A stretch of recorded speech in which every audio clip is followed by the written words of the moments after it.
राणा साहब, परसेप्शन ये उभर रहा है कि जो लोग मियाँ साहब से मिल मिल के आ रहे हैं, इवन बड़े अहम तरीन हलकों में से भी ये परसेप्शन उभर रहा है कि मियाँ साहब अब प्राइम मिनिस्टरशिप के उम्मीदवार नहीं हैं, वो पावर पॉलिटिक्स के उम्मीदवार नहीं है। वो मुल्क के लिए कुछ करना ज़रूर चाहते हैं, लेकिन वो पावर पॉलिटिक्स में नहीं अब आना चाहते हैं, वो पीछे रह के चीज़ों को सुपरवाइज करना चाहते हैं। ये परसेप्शन मियाँ नवाज शरीफ साहब के मुतालिक दुरुस्त है या नहीं? क्योंकि आप तो उनके बहुत क्लोज हैं, तो आप तो ज़्यादा अच्छा इस पर तजिया या रोशनी डाल सकते हैं कि वो अब अपने तौर पे प्राइम मिनिस्टर बनने की ख्वाहिश नहीं रखते।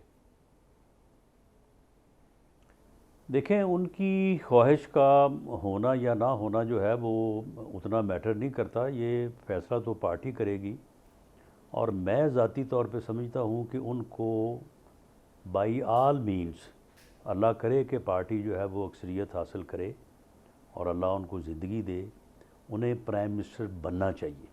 अच्छा। उसकी वजह ये है, जो मेरी दलील है और जो पार्टी यकीनन जब वक्त आएगा तो पार्टी के सामने रखेंगे, कि देखें ये 75 साल बाद ये एक ऐसा मौका होगा कि एक आदमी जो है, एक पाकिस्तानी मुहिब वतन जो लीडर है, वो चौथी मरतबा जो है वो प्राइम मिनिस्टर बनने जा रहा होगा। और अगर ये तारीख़ रकम नहीं की जाती और वो प्राइम मिनिस्टर नहीं बनते, तो मेरा नहीं ख्याल कि आगे फिर 400 साल में भी कोई ये दोबारा वक्त जो है वो आए। तो इसलिए अगर ये मौका अल्लाह ताला जो है वो पैदा करे, तो ये तारीख़ रकम होनी चाहिए और उन्हें चौथी मरतबा जो है वो इस मुल्क का वज़ीर आज़म जो है वो बनना चाहिए। राणा तो साहब, बाकी अगर अब वो जब चौथी पार्टी दफा प्राइम मिनिस्टर बन अक्सरियत में जाते आ हैं, जाएगी तो उसके बाद फिर ठीक, पार्टी फ़ैसला करेगी। अगर वो अगर और पार्टी इस पे साथ है इस बात पे, या पार्टी समझती है कि शहबाज शरीफ ने बड़ी अच्छी परफॉर्मेंस दी है तो उनको कैरी करना चाहिए एज प्राइम मिनिस्टर? पार्टी क्या समझती है? नहीं, शहबाज शरीफ साहब ने बहुत अच्छी जो है वो परफॉर्मेंस दी है, बल्कि उन्होंने बहुत ही मुश्किल कोलिशन गवर्नमेंट जो है, मेरा ख़्याल है कि मियाँ शहबाज शरीफ जैसी तबीयत के बंदे के लिए तो ये मुमकिन ही नहीं था। और ये तो उन्होंने कमाल कर दिखाया है कि अपनी तमाम यानी जो है वो तबीयत, अपनी सोच के बरक्स उन्होंने कोलिशन गवर्नमेंट जो है ये 14 माह उन्होंने जो है वो चलाई है, और उन्होंने बड़े ही मुश्किल हालात में जो है वो परफॉर्म किया है। लेकिन अगर मियाँ नवाज शरीफ साहब वज़ीर-ए-आज़म बनते हैं और एक तारीख़ रकम होती है, तो उनको तजवीज़ करने वाले जो है वो मियाँ शहबाज शरीफ साहब ही होंगे। और मियाँ शहबाज शरीफ साहब मेरी इस बात के हामी हैं कि अगर अल्लाह ने ये मौका दिया तो फिर ये तारीख़ रकम होनी चाहिए। राणा साहब, दुबई की मुलाकातों में ये का परसेप्शन ये उभर के आया कि जरदारी साहब और नवाज शरीफ साहब ने सारा कुछ फिक्स कर दिया है कि फेडरल में कौन प्राइम मिनिस्टर होगा, पंजाब किसके पास होगा, प्रेसिडेंट किसने बनना है। ये इस लेवल तक डिस्कशंस हुई हैं, निगरान प्राइम मिनिस्टर कौन होगा, ये सारी डिस्कशंस, ये मामलात हुए हैं दुबई में तय? कतन ऐसी कोई डिस्कशन नहीं हुई। अच्छा। एक मुलाकात ज़रूर हुई है, और जब मियाँ साहब भी वहाँ पे मौजूद थे और आसफ जरदारी साहब और बिलावल भुट्टो जरदारी साहब भी वहाँ पे मौजूद थे, मैडम मरियम नवाज़ साहबा भी वहाँ पे मौजूद थी, और जब वो मिले हैं तो यकीनन इस मुल्क की जो है वो मुआशी और सियासी सूरत हाल पे बात हुई होगी। ये तो नहीं है कि नहीं बात हुई होगी, लेकिन वहाँ पे कोई ऐसे फ़ैसले नहीं हुए, ना कोई सीट एडजस्टमेंट का, और ना ये कि जी वज़ीर आज़म कौन बनेगा और कौन सा सूबा किसके पास जाएगा। ये फ़ैसला जो तो है राणा ये साहब, वहाँ इलेक्शन पे ही फिर हुआ करेगा। क्या? वो तो बड़ी हाई और प्रोफाइल मीटिंग सीट थी कि दुबई चल के आए मियाँ साहब, यहाँ जरदारी साहब गए, तो वहाँ पे कुछ तो बताएं अवाम को कि वहाँ हुआ क्या एक्चुअली। वो प्राइवेट गपशप तो नहीं थी नहीं, ना सर? उसमें देखें, उस पे एक तो बात जो क्लैरिटी से वाज़ेह हुई है, और जो इस वक्त अब उसके ऊपर कोई अबहाम नहीं है, बल्कि उस मीटिंग से पहले अबहाम दर अबहाम था।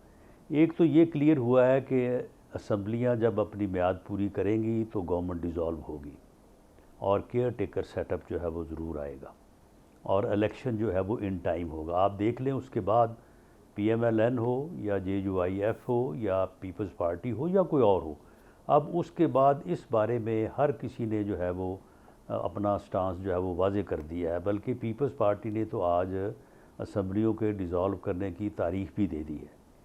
तो एक तो ये बात क्लियर हुई है। दूसरा, जहाँ तक सीट एडजस्टमेंट की बात है, देखिए सीट एडजस्टमेंट की बात उस लेवल पे हो नहीं सकती। ये जब सीट एडजस्टमेंट की बात होनी है तो फिर हमारे लेवल पे जो है वो लोग दोनों या तीनों पार्टियों से बैठेंगे और हम इस बात के ऊपर कोई फैसला साजी या कोई अपना डिस्कशन करेंगे कि कहाँ पे हम एडजस्ट कर सकते हैं, कहाँ पे हम कंसीड कर सकते हैं, कहाँ पे नहीं कर सकते। क्योंकि हलकों के बड़े प्रेशर होते हैं, वहाँ पे एक एक आदमी की एक अपनी अहमियत होती है और उसको छोड़ा नहीं जा सकता। बहुत जगह ऑब्वियसली पे आपके कमिटेड किसी वर्कर्स हैं, कीमत आप पे उनको concede डिनाई तो नहीं कर किया जा सकते पीपल्स सकता। पार्टी की खातिर ना कि सीट उनको टिकट उनको ना दें जो आपके साथ ये- लॉयल ये- रहे। यही बात है। तो हाँ, तो इसलिए जो सीट एडजस्टमेंट की बात हो रही है ना, तो ये इस लेवल पे अभी हो ही नहीं सकती। ये जब भी होगी तो दोनों पार्टियों से राणा जो साहब, है ये वो जो हमारे इलेक्शन लेवल है, पे लोग इस इलेक्शन बैठेंगे, के हवाले उनकी से दो discussion बातें फिर होगी, मैंने चेयरमैन उसके तहरीक बाद इंसाफ पार्टी पे जाना है। लीडरशिप फैसला करेगी। ठीक, चेयरमैन तहरीक इंसाफ पे कुछ सवालात हैं आपसे, लेकिन उससे पहले दो बातें। इलेक्शन कितने क्रेडिबल होंगे? क्योंकि अगर तो इलेक्शन में पाकिस्तान तहरीक इंसाफ आज़ादाना तौर पे पार्टिसिपेट नहीं कर रही, या कोई प्लान आप लोगों ने बनाया हुआ है कि जी इनको कन्विक्ट करना है, कि चेयरमैन को, चलो इनको कन्विक्ट करना की बात भी बाद में आएगी।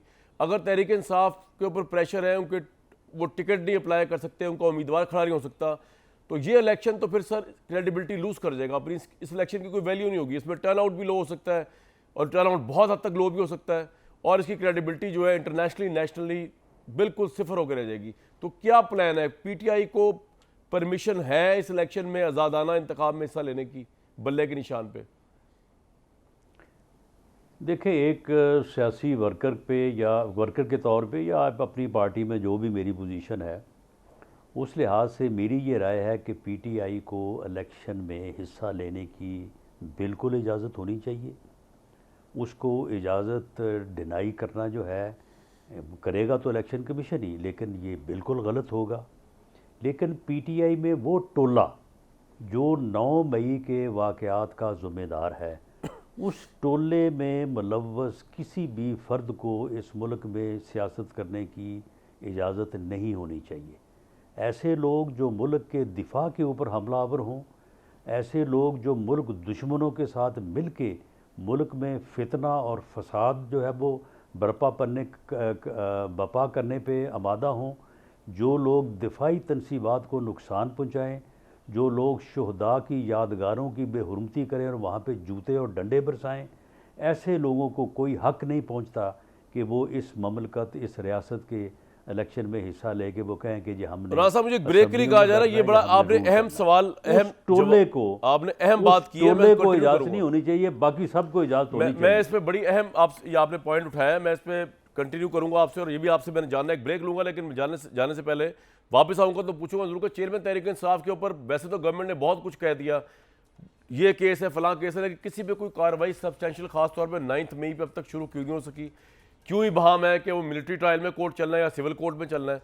और ये तो ये बात सही है कि जो 9 मई के लोग अगर मुजरिम करार पाएंगे, उनके मुकदमात की क्या सूरत हाल है, सेकंड टायर लीडरशिप है, क्या इलेक्शन से पहले उनका फैसला कन्विक्शन का आ जाएगा, या अगर कन्विक्शन नहीं आती तो उनको इलेक्शन में खड़ा होने की इजाज़त होगी?